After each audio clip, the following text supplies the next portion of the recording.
Jadi yang namanya kepo tuh harus Iya. asli, kepo tuh harus. Jadi kita harus nge-stalking dan apapun dalam konteks hal yang baik. Yang benar. Yang baik ya, yang baik dalam artian buat pengembangan soft skill, buat pengembangan diri itu emang harus gitu. Dalam artian banyak kok di luaran sana wadah yang emang nyiapin buat kita mengembangkan skill.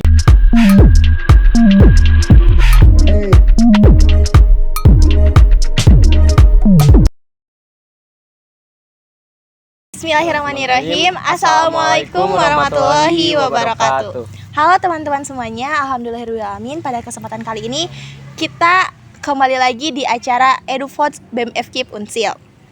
Acara yang luar biasa sekali, yang banyak manfaatnya. Salah satunya memberikan inspirasi bagi kita semua. Nah, tak lupa kita kenalan dulu ya, Kang.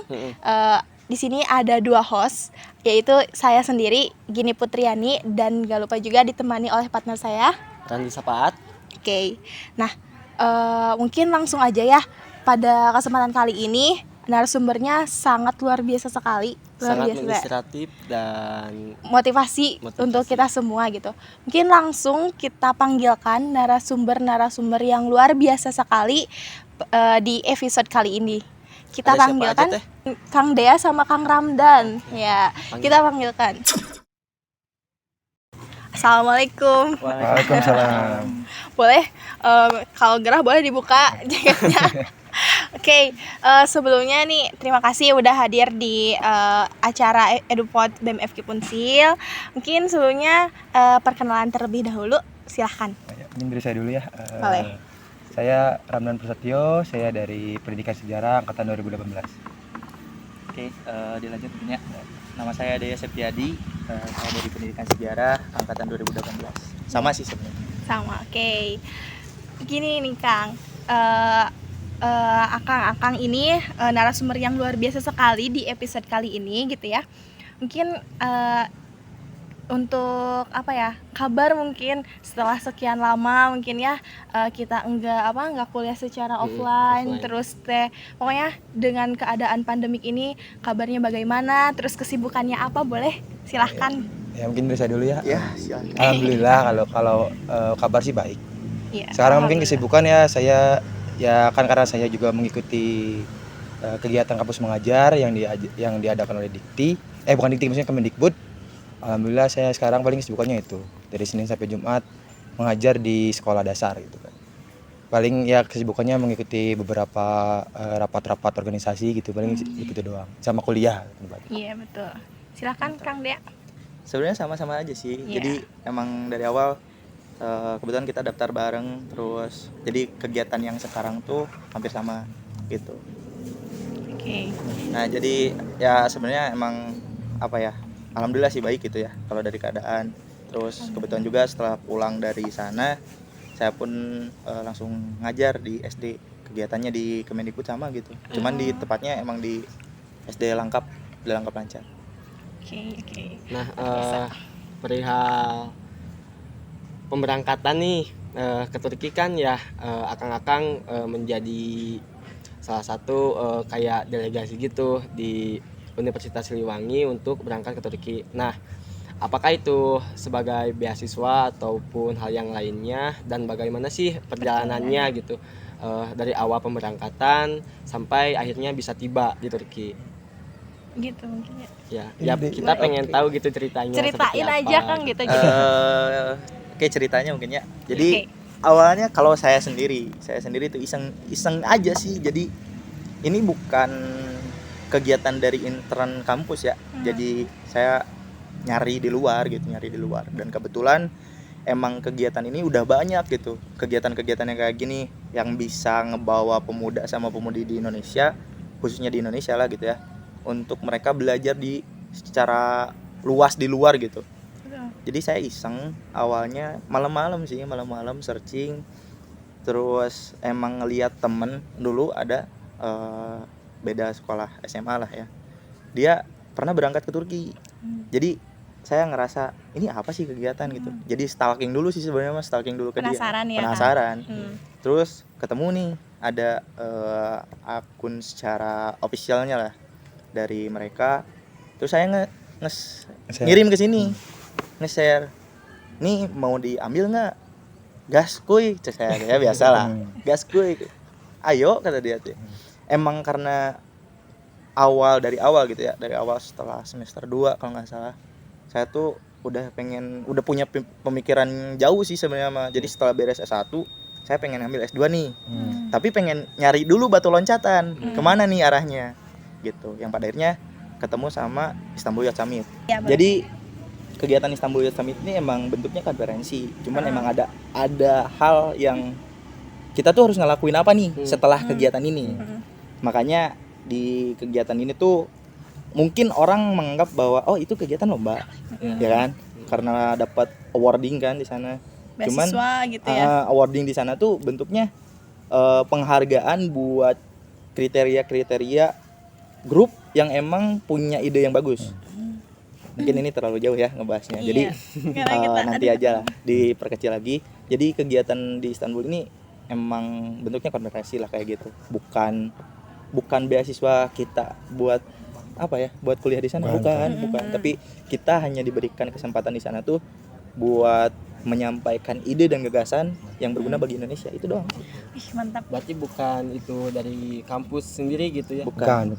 Tapi emang ada event kayak dari Nah, luar, kita kayak masuk ke sana. Kita masuk ke Ya. sana. Eventnya emang udah ada yang ngekoordinir di sana, udah terbentuk juga secara non government gitu. Dan ini juga kan kalau nggak salah itu kan kegiatan keempat Iya, dari betul. Istanbul Youth Summit itu kan. Kegiatan Ada keempat. jadi tapi namanya beda-beda pada waktu sebelumnya. Ketika Istanbul Youth Summit ini namanya Istanbul Youth Summit itu ketika tahun 2020. 2020 ya. Nah, jadi kalau dibilangin proses ya tadi ya pertanyaannya. Kalau saya itu kan pertama emang dapat informasi dari Dea. Dia nge-DM. Awalnya saya gas tapi cuman saya daftar itu. Saya coba mempersiapkan persiapan untuk daftarnya. Saya sebelumnya itu nggak terlalu tertarik itu. Nggak excited pertamanya. Tapi ketika dia mendesak itu, ayo daftar. Saya daftar itu H-1 gitu. H-1. Cuman emang syaratnya harus membuat isai. Isainya udah dibuatin gitu sebelumnya. Daftar dan alhamdulillah lolos itu ya. Dan ketika lolos pun saya tahu lolos itu dari dia juga. Dia sama dia juga lolos. Nah, di situ kita berpikir gimana caranya kita bisa berangkat. Kan di sini juga ada beberapa kategori gitu, bisa kita full funded ataupun self funded gitu kan. Nah, ketika seleksi full funded kita gagal di situ. Nggak lolos di pas waktu mau ke tahap wawancara sih. Ya. Nggak lolos di situ, gagal. Dan kita di situ harus berpikir lagi gimana kita bisa mendapatkan biaya untuk bisa menghandle kebutuhan kita di sana di Turki. Di situ kita selama 6 bulan berdua gitu kan, mencari sponsorship, mencari beberapa cara-cara lah untuk bisa mendapatkan biaya. Cuman ada menghadapi beberapa kendala gitu kan. Iya. Nanti lah ya. Dan untuk di sananya di Turkinya sendiri benar kata dia tadi, kita bentuknya konferensi, dikumpulkan semua pemuda dari 23 negara. Di sana kita bertukar ide. Sebenarnya hampir sama kayak mungkin pernah ngedengar IMUN. Ya.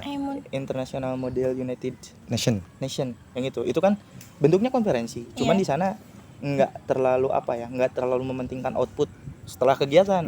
Jadi mereka di panitia tuh udah punya problem yang harus didiskusikan di sana gitu, di kegiatan itu. Sedangkan di kegiatan yang emang dibuat sama Youth Break the Borders itu kan YBB ya. Wadah panitia yang ngelaksanain Istanbul Youth Summit. Jadi di sana tuh kita emang berpikir apa nih solusi buat setiap negara ada permasalahan gitu kan. Yang notabene mungkin ketika kemarin pandemi. Notabene gitu. Jadi kita di sana berpikir, oh tukar ide nih. Jadi harus kayak gimana nih cara buat ngejalanin dari elemen pemerintahan, dari elemen perekonomian, dari elemen pendidikan, itu kita tuh dibagi. Jadi dari beberapa delegasi ke sana tuh kita dibagi kelompok dengan total 14 kelompok. 14 Dan kelompok. itu pun temanya beda-beda. Temanya Ada yang tentang government, ekonomi, kesehatan dan lain-lain lah itu. Di situ kita di setiap kelompok itu kan dikasih tugas kira-kira social project apa yang akan kita buat dan harus dilaksanakan di Indonesia. dan ataupun negara-negara dari tindak lanjut masing-masing lah. lah Ya, tindak ya, lanjutnya. tindak lanjutnya gitu ya. Ini itu ya luar biasa sekali ya, kayak dasarnya aja udah membuat termotivasi gitu ya, dari cara mereka mungkin mencari Perjuangannya gitu lah, mencari cuman dana. karena penasaran ya, karena penasaran di stalking terus jadinya kan ada rasa ingin berjuang gitu kan, jadi semuanya juga terlaksana gitu, tercapai, luar biasa. Oke, mungkin pasti dong di setiap ada hasil tentu ada proses. Nah, dari kami pengen tahu nih gitu, mungkin teman-teman semuanya juga pastinya pengen tahu apa sih yang harus disiapkan gitu selama perjalanan kemarin gitu ke Turki gitu, apa aja gitu, boleh diceritain? Sebenarnya mah kalau persiapan emang banyak ya, yang namanya persiapan dari mulai mungkin kalau dari awal tadi Ramdan sudah bilang kita tuh harus ngebuat esai yang namanya karya tulis lah ya.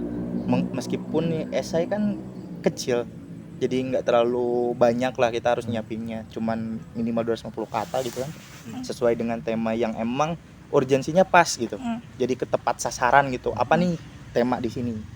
Nah makanya persiapan yang pertama emang dari segi bagaimana nih kesiapan intelektual kita gitu pertama. Terus yang kedua yang paling benar-benar urgent tuh sebenarnya mah niat sih. Niat sama keberanian itu doang. Karena emang awalnya kita cuman penasaran, excited, cuman dikasih hadiah gitu kan. Hadiah dalam artian lu lolos tuh mau kayak gimana tindak lanjutnya gitu kan. Nah di sana baru oh iya gua lolos nih. Gitu ya. Excited di sana kan, baru mulai ngerasa oke, berarti harus diperjuangin. Nah di sana jadi keberanian itu yang emang ngantarin kita buat berangkat ya. Kesempatan ya. Ya, luar biasa sekali. Niat dan keberanian berarti ya, Iya, yang maksudnya menjadi modal utama. Modal gitu. utamanya memang ke sana gitu. Pasti. Apa sih yang menjurus ke kesuksesan teh itu ya, dari kemarin-kemarin narasumber kita juga kayak niat sama keberanian, mimpi ya, itu yang paling utamanya gitu kan. Nah kemudian ya pengen tahu gitu, setelah tadi kan yang dipersiapkan itu yang pertama ya yang menjadi modalnya itu seperti kayak niat lah atau keberanian lah atau hal lain yang emang menjadi penerong gitu.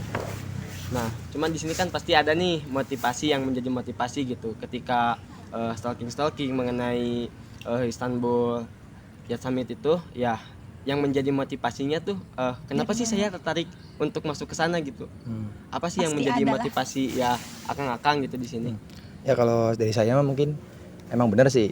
Sebenarnya ini rencana kami berdua dari semester 3 ke semester 2 melangkah ke semester 3 berarti ya. Emang benar kami berdua itu udah punya rencana habis lulus S1 kami ingin melanjutkan S2, dan bahkan ini mah halu kami ya. Ingin S2-nya itu ke luar negeri ya. Tepatnya di Belanda gitu kan. Udah ada rencana ke situ. Awalnya sih dari kita mengikuti konferensi juga ya. Bukan konferensi, tapi kayak bazar kampus-kampus di Eropa. Tepatnya dulu di Sabuga ITB. Di Sabuga ITB. Nah, di situ kami termotivasi gitu. Bagaimana kami bisa menjadi nge-apply di sana dan bisa lolos gitu kan. Itu kami mencari batu loncatan, dan ketika dia menemukan Istanbul Summit ini ya jadi tertarik gitu kan, Dan juga kan kami jangan berpikir gitu. Kami kalau belum punya pengalaman ke luar negeri ataupun belum punya pengalaman tentang bagaimana kita bersosialisasi dengan orang luar, bagaimana kita bisa ngobrol bahasa Inggris itu kan bingung juga kan. Itu kan jadi kami mencoba mencari batu loncatannya, dan akhirnya kan nemu Istanbul Summit. Itu motivasinya sih.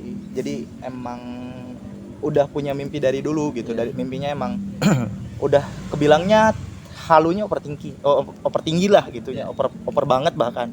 Jadi udah berpikir gimana sih udah S1 langsung ke S2. Enggak berpikir pengen kerja dulu, tapi pengennya tuh S1 langsung ke S2 dengan cara kita nyari apply beasiswa. Ya, sedangkan di persyaratan beasiswa rata-rata ya emang harus punya leader motivation, pengalaman itu kan yang emang dipentingkan di sana. Makanya berarti kita harus belajar keluar di rumah gitu maksudnya tuh. Dalam artian kita harus nyari nih batu loncatan ya. Ketemunya tuh di sini di Istanbul Yacht Summit gitu. Ketemu itu, pada akhirnya ya kita nyoba buat berangkat gitu. karena mimpi sih, emang karena mimpi Iya, gitu. betul. Iya sih benar ya. Jadi terkadang sesuatu itu teh harus dari mimpi dulu agar kita teh benar-benar nge-push diri kita buat apa ya? Mencapai sesuatu. Sesuatu gitu, ngejar sesuatu, memperjuangkan sesuatu itu gitu kan. Betul. Tapi ini penasaran banget nih. Ke kan itu konferensi ya, maksudnya itu dari Indonesianya emang udah ada banyak atau gimana? Atau hanya ada beberapa gitu? Jadi Di coba Indonesia. cerita dari Indonesia. Indonesia gitu. Indonesia kebetulan kalau di kelompok saya gitu ya, di kelompok saya kebetulan orang Indonesia semua sih kebetulan. Oh. Jadi kalau bisa dihitung mungkin pas waktu berangkat juga ada sekitar 70 orang orang Indonesia yang bareng satu pesawat gitu, yang bareng yang berangkat ke sana. Cuman emang udah ada beberapa orang yang udah berangkat dari jauh-jauh hari udah ada gitu. Ya lumayan sih. Lumayan banyak gitu orang Indonesia, karena emang mungkin apa ya, dampak pas waktu tahun-tahun kemarin. Karena tahun-tahun kemarin juga emang ada orang Indonesia juga gitu pas waktu ikut kegiatan kayak gini. Nah, untuk jadi gini, kalau Youth Break the Boundaries itu kan emang yang buat itu komunitas non government itu kan yang buatnya itu kan orang Indonesia juga. Iya, namanya Meldi Latifah Ya itu Meldi Latifah, foundernya itu. Jadi orang mahasiswa-mahasiswa yang berkuliah di Turki membuat suatu konferensi. Awalnya emang tujuannya ke Indonesia. Cuman ketika tahun 2021 tepatnya. Jadi 23 negara. Cuman kemarin yang mewakili yang saya tahu itu ada Pakistan, Turkinya sendiri, terus Kolombia, Bangladesh ada Bangladesh juga, Ekuador ada. Itu dari beberapa negara yang show lah, yang tampil ke depan gitu kan. Itu sih kalau dibilang memang kebanyakan dari orang Indonesia kebanyakannya. Keren ya. Salah satunya dari mahasiswa Universitas Siliwangi, Fakultas Keguruan Ilmu dan Ilmu Pendidikan. Mantap. Kalian tuh setelah kemarin keluar tuh menjadi ikon ya. Ikon yang dibanggakan sekali nih gitu. Salah satunya oleh BEM FKIP gitu kan, dibanggakan gitu kan, diapresiasi. Oke. Mungkin kita bertanya ke kesan ya, kesan kalian gitu. Dari perjalanan dari sini sampai ke sana ataupun dari di sananya, apa sih gitu kesan kalian gitu yang mengesankan bagi kalian? Ini gitu. yang pertama dulu naik pesawat dong. Oke. Pertama dulu naik pesawat dong. Ya pastinya itu. Gimana coba Ya ceritain? untuk emang sih saya pertama kali naik pesawat ya ke Turki itu kan. Bener sih, pertama kan kaget itu. Ini kita di atas gitu kan, di atas lihat ke bawah itu isinya laut semua gitu kan. Sempat berpikir, lah nggak apa-apa saya mati juga di sini, yang penting lagi mau menuntut ilmu gitu kan. Nggak apa-apa lah. Tapi ya alhamdulillah sampai di Turki. Ya pertama kan saya bisa dibilang untuk kemampuan bahasa Inggrisnya emang minim lah ya. Minim betul. gitu kan. Minim, dan alhamdulillah saya juga kaget itu ketika ngobrol bahasa Inggris dan mereka pun bisa gitu, tuk-tak gitu kan. Cuman ada beberapa kendala sih, beberapa aksennya gitu kan. Aksen yang emang kurang jelas. Di Turki kan emang bahasa ibunya itu kan bukan bahasa Inggris ya. Iya. Masih kental dengan bahasa Turkinya. Sebenarnya hampir sama kayak Indonesia. Iya. Bahasa Indonesia tuh masih diperkuat di Indonesia kan gitu. Iya. Nah, di situ ya sempat ada kejadian lucu juga sih ya ketika di pesawat sih. Anda yang tahu sebenarnya Iya. itu, Pak. Jadi gini sih sebenarnya ini hal yang lucu mungkin ya, hal yang lucu karena emang ngelihat Ramdan baru pertama kali. Saya karena orangnya emang tipikalnya sering merhatiin dia. Jadi ketika pas waktu di pesawat kelihatan banget wajah tegang. Pas waktu namanya mau naik gitu kan. Saya tuh udah mulai dia udah mulai tegang, udah baca doa mungkin ya. Saya cuma enjoy pakai earphone aja. Dia emang pakai earphone cuman enggak tahu gitu. Cuman pas waktu udah di atas mulai gitu. Jadi mulai agak rileks.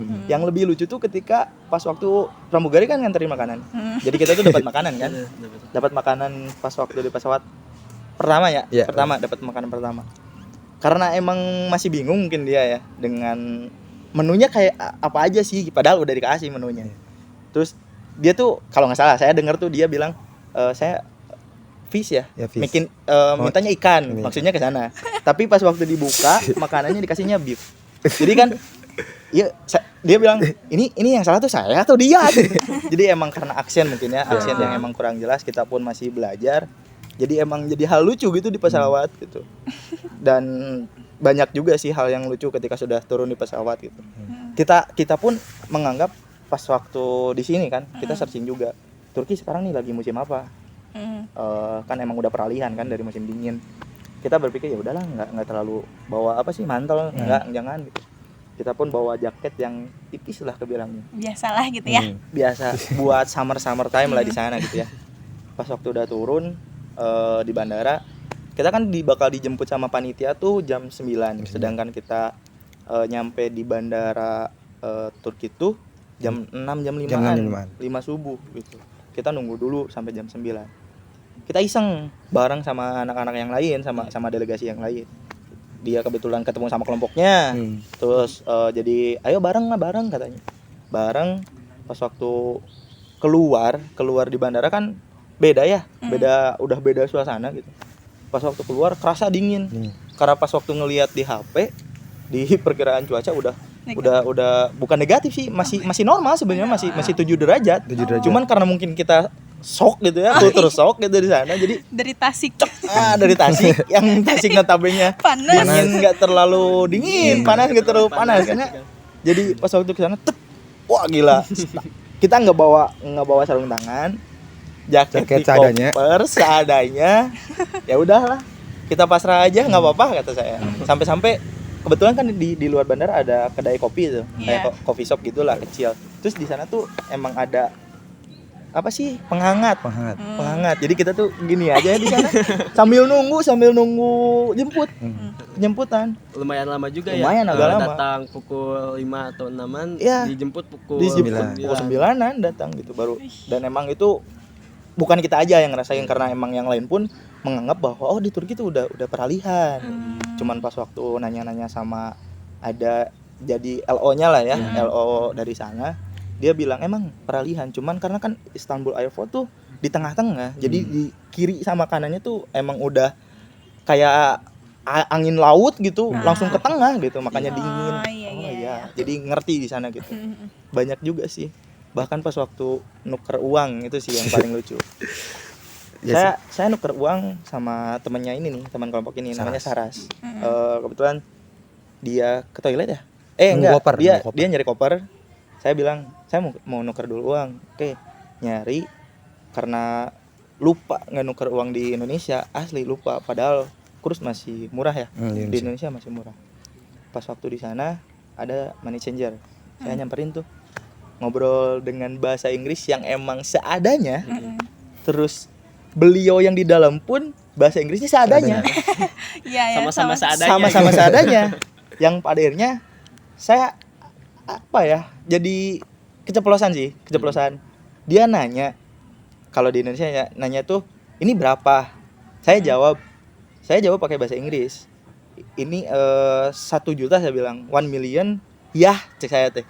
Dia jadi menganggap ini uangnya berarti uang yen, kata dia. Dia nunjukin, this is yen, no, jadi saya juga tegangnya di sana, jadi hal yang lucu. Sampai si Saras bilang, kak jangan pakai bahasa Indonesia kak, di sini udah beda lagi. Oh iya, lupa saya tuh. Jadi itu sih yang jadi hal yang lucu gitu pas waktu nuker uang. Bahasa sih. Jadi apa ya, bukan mempersulit, tapi kita pun jadi belajar. Terus ada beberapa hal mungkin kalau misalkan kita karena kurang bahasa asing, bahasa tubuh tuh sangat ngebantu. Iya betul. Asli, bahasa tubuh sangat ngebantu ketika di sana. Ya gitu paling. Ya itu mungkin kesan lucunya. Kesan ya, lucu itu kalau bagi saya sih kesan yang baiknya lah ini mah. Kesan baiknya mengesankan banget mah.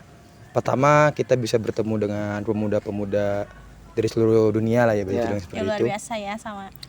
Kita bisa bertukar ide gitu kan, ngobrol-ngobrol gitu. Bahkan saya ketemu sama orang gitu kan.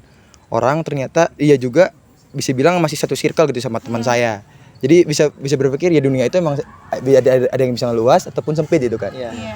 Itu pertama. Yang kedua ya mungkin kita bisa melihat orang-orang yang penting itu di Indonesia, mau datang ke sana, seperti ada wakil DPR RI, terus Pak Agus, staf khusus di Gubernur DKI Jakarta, ada Bang Billy Mambrasar dari staf khusus Presiden gitu kan. Saya bisa melihat bahwa mereka itu memang berkompeten apa di sana. Dan bahkan Bang Billy itu kan salah satu orang bisa dibilang orang Papua yang di Indonesia kan kesannya itu kan terbelakang. Cuma kan dia bisa membuktikannya gitu kan. Bisa membuktikan bahwa orang-orang di Indonesia itu emang bisa berkompeten di dunia internasional dan bahkan bisa menjadi orang-orang yang diunggulkan. Bahkan berpengaruh. saya ingat omongan dari Bang Billy Mambas tuh, I can do it, you can also do it. Itu kan kalau saya bisa, kalian pun pasti bisa. Itu lebih arah ke sana. Saya memegang motivasi di situ sih. Dari Bang Billy gitu kan. Dan bahkan dia pun walaupun sudah jadi staf sus presiden, dia masih humble. Dan bahkan ketika saya nge-DM pun dia masih mau membalas itu kan. Saya sukanya Bang Billy itu sana. Jadi masih bisa merakyat dan masih benar-benar mau memotivasi pemuda gitu kan. Itu sih emang dampak dari Bang Billy gitu ya. Karena beliau emang punya cita-cita terusus buat Papua sih sebenarnya. Beliau bilang bahwa saya tuh pengen gerakin orang-orang Papua yang notabene terbelakang kan, dibilangnya terbelakang gitu. Makanya dia dengan keberanian sama nekat gitu. Sampai-sampai sekarang tuh udah menginjak kuliah ke 4 benua. Mantap. Gilanya gitu. Bisa Beliau berpengaruh baik untuk tanah Papuanya sendiri. Bisa berpengaruh sama tanah Papua sampai dia tuh ngebuat yayasan pendidikan. Jadi pendidikannya tuh khusus buat orang-orang Papua yang emang kurang gitu ya, kurang dalam segi finansial, yang padanya dia ngebantu ke sana. Ngebantu. Yayasannya pun emang udah punya apa ya? Enggak terkait sama pemerintah sih, karena yayasannya dia bilang saya pengen yayasan yang independen gitu. Kitong bisa dia namanya gitu. Dan dia emang sering gitu tiap hari ngupload bahwa nih anak-anak Papua tuh emang berkompeten ketika mereka belajar gitu. Mereka juga mampu gitu. Nah, mungkin dari kesan seperti tadi ada hal yang menarik gitu, seperti hal-hal lucu, kemudian hal yang emang bisa menjadi suatu kebanggaan atau menjadi motivasi gitu ya buat akang-akang gitu. Nah, di balik kesan-kesan itu mungkin ada beberapa kendala mungkin ya dari awal perjalanan, kemudian sampai pulang pun mungkin ada beberapa kendala. Nah, apa sih yang menjadi kendalanya gitu selama perjalanan akang-akang ini melakukan perjalanan ke Turki gitu? Boleh kan ceritakan dari bentuk sistem mungkin atau teknis atau apapun itulah, ceritakan yang merupakan kendala. Di kendala cukup lumayan banyak sih sebenarnya dari kendala ya. Kendala yang paling urgent mungkin pertama finansial kita, uang kita ya. Iya betul. Pembiayaan kita.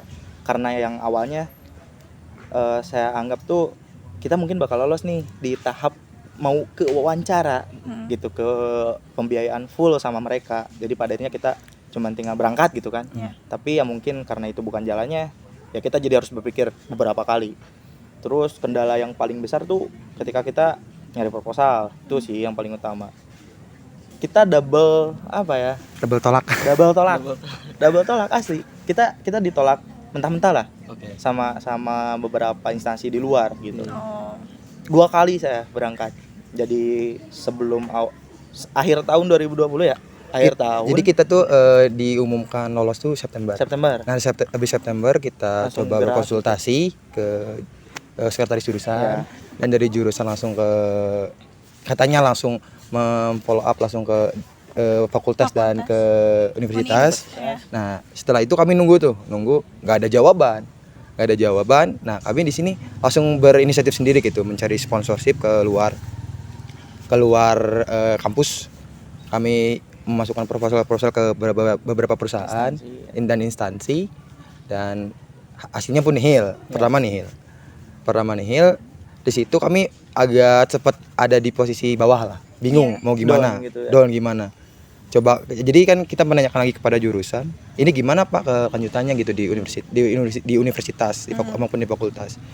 Nah, dapat jawaban dari fakultas memang sudah lost itu, tidak bisa membiayai. Nah, yang anehnya itu di universitas itu sampai sekarang pun tidak ada jawaban mau ditolak ataupun diterima gitu secara surat itu kan. Ambang-ambang ya, masih diambang. Nah, setelah itu karena kami menunggu terlalu lama, kami mengusulkan untuk pembuatan surat pengantar dari buat nyari dana di luar lagi. Ya, buat nyari dana di luar gitu kan. Yang itu pun belum keluar juga sampai sekarang. Nah, kami berinisiatif lagi tuh mencari ke instansi dan perusahaan lain termasuk Pemkot. Dan alhamdulillah di Pemkot kami bisa dapat lah, cuman dari Pemkot dilemparkan ke Basnas. Dapat lumayan lah segitulah, dapat dibiayai, dan alhamdulillah sampai ini kan belum cukup ya, belum cukup untuk bisa menghandle biaya kita berangkat ke Turki. Iya. Nah, sampai seminggu kalau nggak salah ya. Ya, seminggu. Seminggu kita belum dapat uang tambahan lagi itu, baru hanya seala kadarnya gitu kan. Kami di situ sempat benar-benar down gitu kan. Bahkan sempat memutuskan bahwa kalau misal pun kita ada yang berangkat, salah satu orang aja. ya kita berpikir kayak gitu. Jadi dibagi gitu. Iya, dibagi. Karena emang kita tuh ngebikin pembiayaan bukan buat diri si pribadi ya. Iya. Tapi kita udah akumulasi aja berdua dengan total segini harus cukup Iya. Iya. gitu. betul. Dengan total segini harus cukup. Gimana caranya pun kita harus cukup. Iya. Yang padanya kita kita pun sering ngobrol sama orang tua. Kita bukan berarti minta ke orang tua ya. Hmm. Kita konsultasi gimana nih, ada nggak cara solusi. Ya orang tua mereka hanya memberikan dorongan ke kita tuh, yuk semangat, sok coba lagi ke kampus, coba lagi ke kampus. Oh, gitu. Jadi ada dorongan juga dari orang tua, Hmm. termasuk ya mungkin Ramdan pun sering ngobrol sama Iya. orang tua saya gitu. Hmm. Orang tua saya sering ngedorong tuh, coba lagi aja ke kampus, kalau enggak coba lagi keluar. Gimana caranya? Yuk sok semangat dulu. Orang tua saya cuma bilang pasti ada jalan. Iya. Itu doang sih, pasti ada jalan. Pasti kalian berangkat kalau misalkan kalian emang bener-bener Niat. udah Iya. niat, udah kuat gitu kan. Iya, betul. Yang pada akhirnya emang hamin seminggu kita udah nggak ada nih, udah nggak ada harapan. Oke, saya nanya ke dia, lu punya uang pribadi berapa? Dia bilang sekian. Oh, itu cukup tuh Untuk Cuma seorang. dengan alokasi satu orang, karena emang patokan kita kan 2 orang ya. Dia ngitung cukup tuh, lu aja berangkat, gua enggak. Ya saya bilang kayak gitu, udah saya emang enggak, berangkat aja dan biarin nggak apa-apa yang awalnya harus berdua. Dia mikir lagi, saya daripada berangkat sendiri Nggak takutnya usah. gimana mending nggak usah. Ini nggak usah. Iya, betul. Yang padanya di sana pun jadi berat lagi ke pemikiran. Padanya orang tua ngasih tahu, udah jangan bingung kalian, udah sok berangkat aja, udah santai, butuh berapa sekian, saya bilang masih kurang sekian, udah gampang. Ramdan ada Ramdan pasti punya dana pribadi. Oke, kalau misalkan ada kurangnya berapa nanti kasih tahu.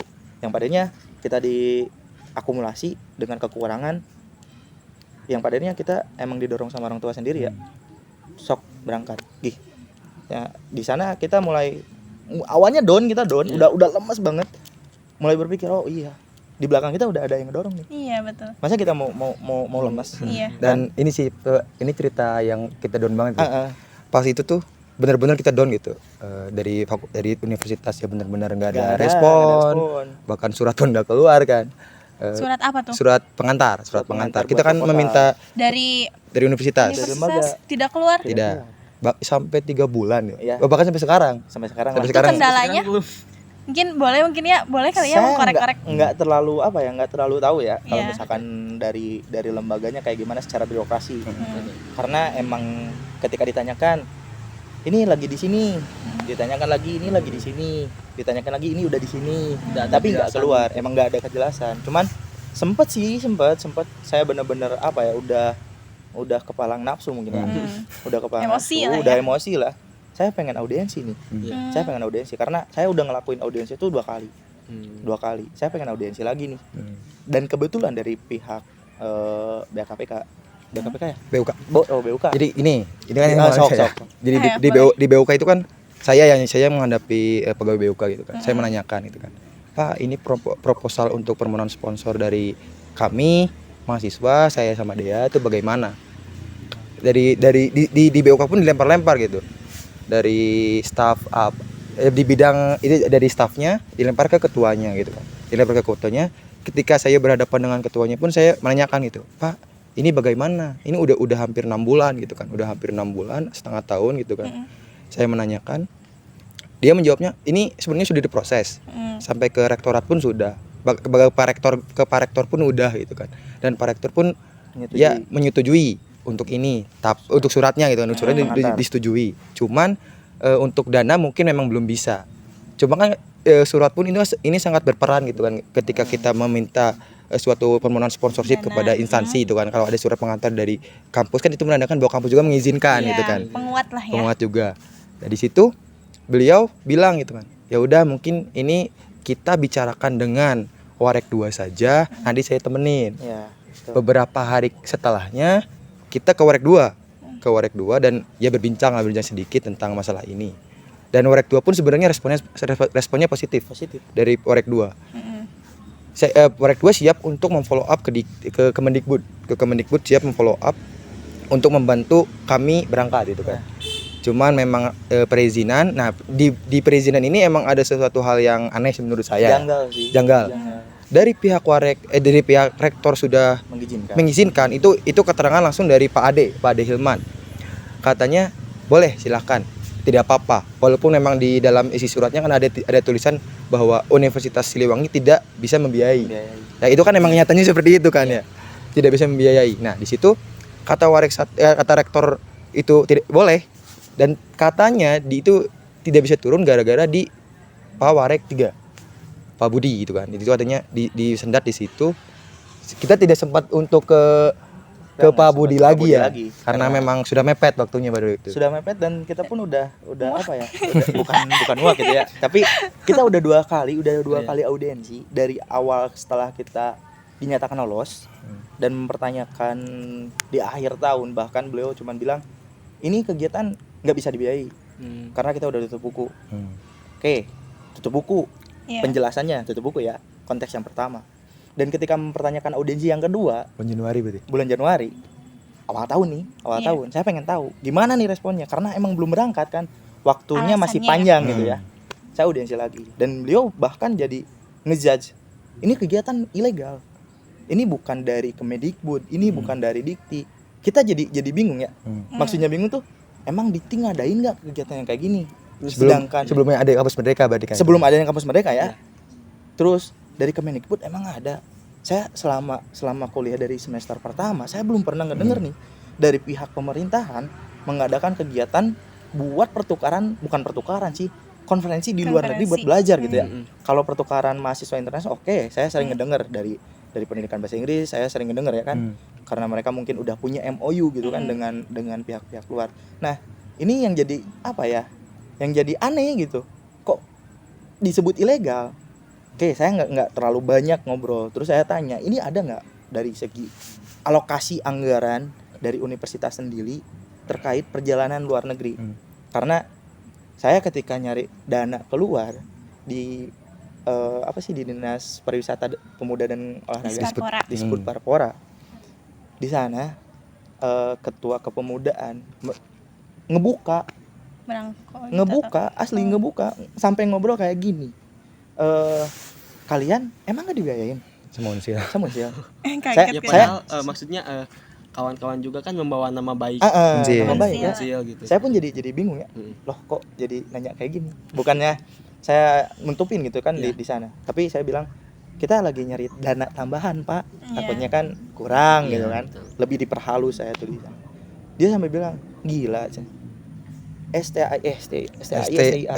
STAI aja kemarin kegiatan poli internasional dibiayain full sama kampus. Satu tim ya. Berarti satu tim kan banyak ya. Satu tim kan banyak. Awalnya bertiga. Bukan kita berdua aja. Yang lolos buat ke Istanbul Youth Summit bertiga. Ada dari agribisnis namanya Nita Sondara. Kita udah komunikasi secara grup. Kita kan bikin grup YS Ghost to Turki Unsil lah istilahnya itu. Kita ngebuat grup di sana, kita ngobrol koordinasi harus kayak gimana nih, kita buat nyari dana, terus apa aja nih yang sudah dilakukan itu dari awal ya. Tapi dia tuh mungkin ngerasa ada yang tidak bakal bisa berangkat dengan jawaban-jawaban yang sudah dikeluarkan ketika akhir tahun 2020. Makanya dia yaudahlah saya nggak berangkat, cok aja kalian berangkat gitu. Jadi kita jadi berdua gitu di sana. Yang awalnya kita bertiga di Unsil. Yang seharusnya bertiga jadi berdua karena gitu, karena ada beberapa hal gitu kan di lembaga tersendiri gitu. Nah makanya ya udahlah, kita nggak terlalu, awalnya pun kita nggak terlalu berharap ketika udah ngedenger obrolan ya, kita nggak terlalu berharap Unsil harus ngasih biaya. Saya cuma butuh surat pengantar aja. Betul. Saya dari awal pun saya butuh surat pengantar. Cuman di sana ditegaskan bahwa kampus tidak bisa membiayai. Gitu kan. Cuman surat nggak keluar, nggak tahu kemana. Saya nggak tahu arahnya harus gimana. Sibuk mungkin ya? Ya mungkin karena kesibukan mereka. Saya pun jadi mengerti lah akan hal itu. Makanya ya udahlah nggak apa-apa, kita nyari dana di luar sebelum downnya bener-bener down gitu kan. Gitu. Dan alhamdulillah mungkin ya alhamdulillahnya bisa berangkat karena dorongan gitu ya. Karena emang segala sesuatu hal pasti ketika punya doa, punya izin dari orang tua Betul. pasti dipermudah. Paling penting itu itu ridho itu orang tua emang, ya. itu pasti dipermudah. Kita pun setelah dapat gitu ya, dapat dorongan, dapat semangat lagi setelah down ketika mau berangkat. Udah di sana kita benar-benar plong banget. Iya, plong. Amunisi Asli. juga ya, Iya, amunisi terbesar. Bener, healing tuh buat tubuh Ya, gitu. healing self. Asli. Healing banget. Dan kendala satu lagi deh. Ya, Kenapa? Ketika di Turki itu memang kayaknya persiapan dari kita pun kurang matang. orang ya, matang. Hmm. Di Turki itu ketika kan kita menjadikan satu gitu dana itu di ATM-nya dia. ATM-nya dia yang punya Mastercard gitu kan, Mastercard. Jadi memang ATM-nya dia itu belum diaktifkan Mastercard-nya. Ketika kita ambil uang, di situ kita udah panik, benar-benar panik gitu. Ngambil uang, kita ambil beberapa digit uang lah. Kita ambil, saldonya berkurang, Tapi uang tapi nggak keluar. uangnya nggak keluar gitu kan. Ini itu. Itu kendala paling apa ya? Sebenarnya nggak disiapin dari awal sih sebenarnya. Saya pun hanya nge-searching beberapa hal apa saja nih sebelum ke luar negeri. Dari mulai kita nyiapin dana dari mana nih. Kalau misalkan punya kartu ATM Mastercard harus kayak gimana, ataupun Visa harus kayak gimana, dengan catatan ya harusnya diaktifkan dulu. Dan kebetulan saya kelupaan dalam segi mengaktifkan kartu Mastercard-nya. Lupa. Pada akhirnya pas waktu di sana mau narik uang, karena kita pun udah udah dikit lah ya, Dikit. uang tuh udah dikit karena kita harus beli kartu. Di Turki tuh nggak bisa pakai provider lain selain kartu Turki. Iya. Karena kenapa? Di sana tuh one access. Maksudnya one access, kita kalau misalkan mau pakai transportasi dengan lebih simpelnya, kalau mungkin di Jakarta ada ya, ada kartu MRT yang kayak gitu. Kalau di sana udah one access dari mulai tren, terus kereta, Semuanya terus bus, keseluruhan. ya terus masuk ke mall ya. Masuk ke mall itu udah one Harus access ada. dengan kartu tersebut. Dan kita pun harus punya hashcode. Hashcode tuh udah emang harus diaktifkan sama kartu Turki. Nggak bisa sama kartu Indonesia. Karena di sana kita dapat QR code. QR code itu buat ngecek secara mungkin dibilang itu pengecekan secara gelombang panas tubuh. Jadi kita di sana nggak perlu pakai termogan, nggak perlu Jadi hand emang sanitizer. udah Emang Udah. sistem di luar sana udah baik. Makanya one access tuh kita ke mall aja pas waktu mau nyari kartu, sebelum masuk kita harus nunjukin itu. Iya. Di scan, udah silakan masuk. Setelah masuk kita dicek secara buat pengecekan tas kayak gitu, itu emang langsung disensor. Jadi emang lebih sistemnya lebih baik di sana. Aman juga. Aman juga. Nah itu sih yang nguras dana. Awalnya kita nggak mencanangkan dana buat beli kartu, karena awalnya ya udahlah pakai paket roaming aja. Iya. Kan itu bisa kan, beli paket roaming di Indonesia buat dipakai di sana. Dan ternyata nggak bisa. Saya udah beli dan nggak kepake di sana. Dia emang belum, karena saya berpikir ya udah beli kartu satu lah, atau enggak buat berdua, buat dibikin hotspot atau kayak Iya. gimana kan. Saya udah beli, udah lumayan mahal kan. Roaming, yang namanya roaming udah harganya 200.000 ke atas. Iya.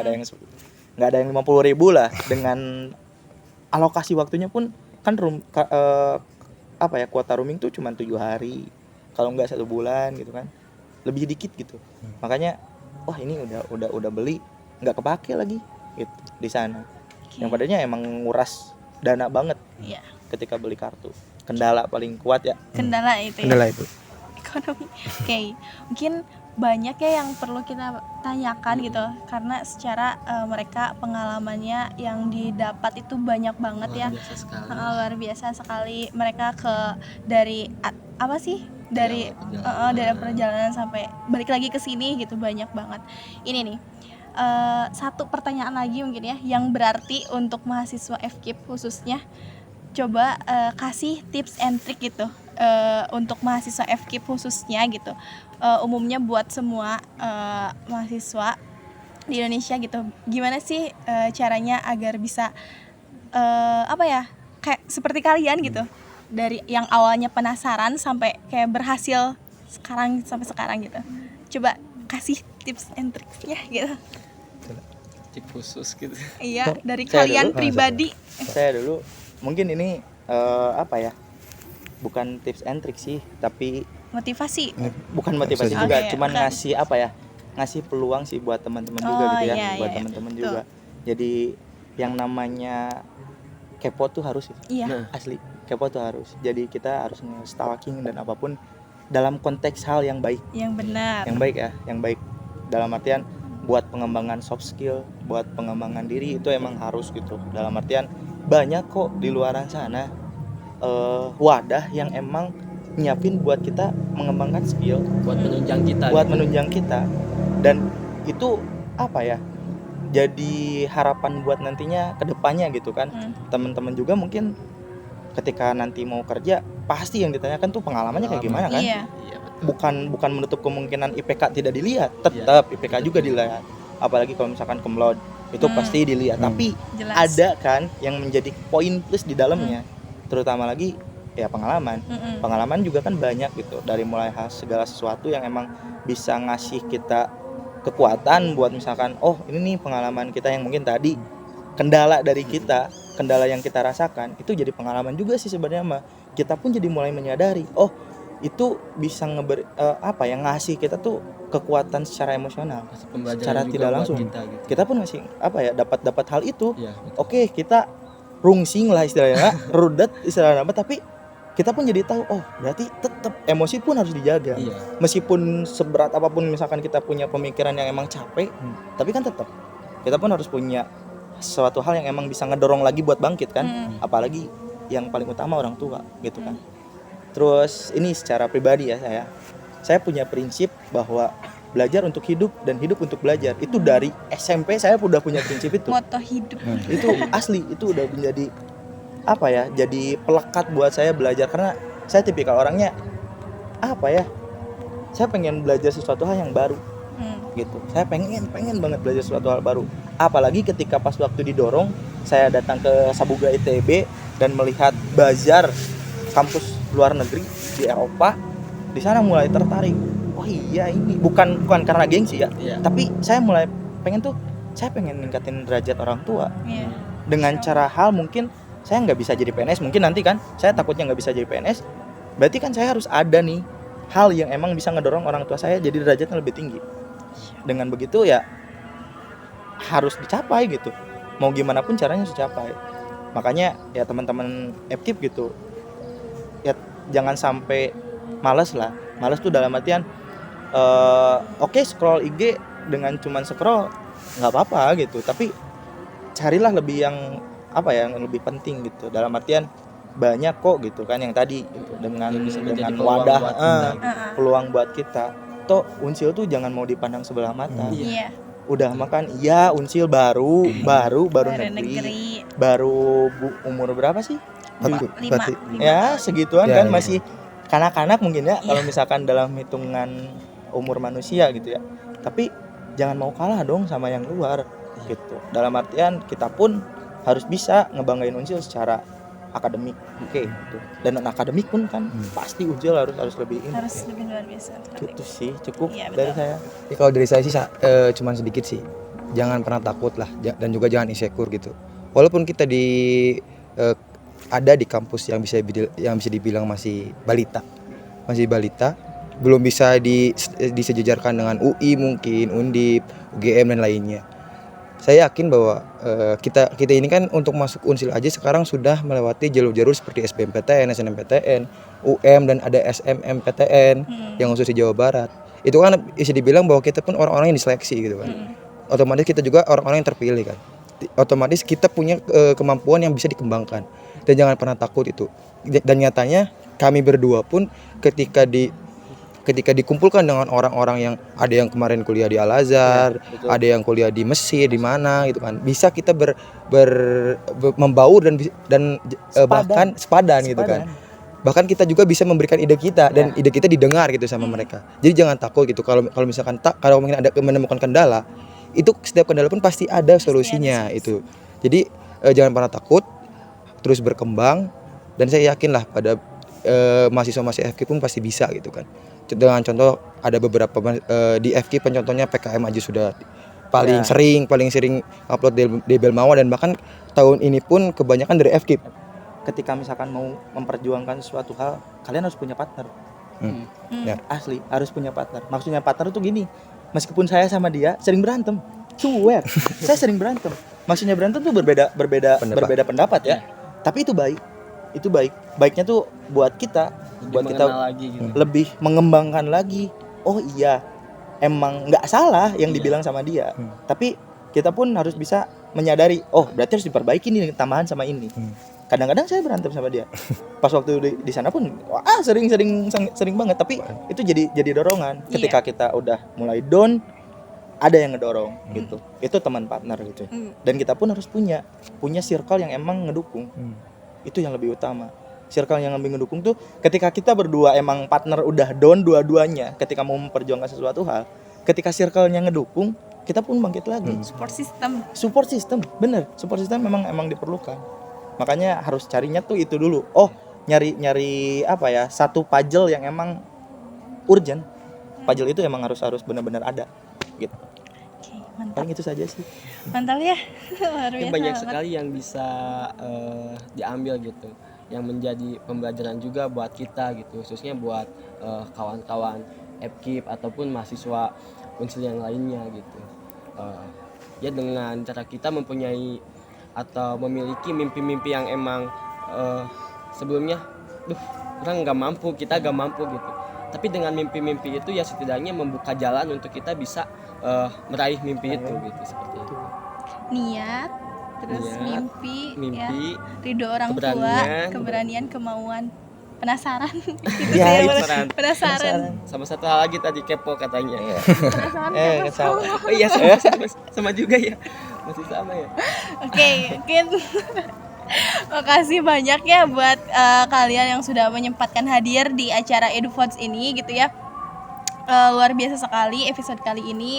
Mungkin teman-teman yang di sana gitu, mahasiswa FKIP Unsil khususnya sangat termotivasi gitu ya oleh kalian berdua, apalagi kalian kemarin sempat menjadi ikon gitu di BEM FKIP khususnya gitu, karena sangat diapresiasi sekali oleh BEM FKIP gitu dengan kalian kemarin menjadi salah satu delegasi dari universitas berprestasi ya, lah ya bisa dibilang untuk Indonesia juga kan, untuk berangkat ke Turki untuk saling bertukar ide dengan pemuda-pemuda atau ya anak muda lah yang ada di seluruh dunia mungkin gitu mungkin ya. Terima kasih banyak atas waktunya, mungkin atas pengalamannya, atas ceritanya, atas sarannya, atas pesannya gitu ya. Mungkin masih banyak yang harus ditanyakan gitu ya menurut kami, tapi ya mungkin mungkin ada waktu yang dibatas gitu ya, ada waktu yang terbatas gitu. Terima kasih atas waktunya sekali lagi. Mohon maaf mungkin dari kami banyak banget kekurangan. Apabila ada kata-kata ataupun tingkah laku yang memang tidak kurang berkenan, mohon maaf gitu. Untuk episode kali ini sekian. Terima kasih kepada semuanya yang sudah menonton. Mohon maaf apabila ada kesalahan. Wassalamualaikum warahmatullahi wabarakatuh.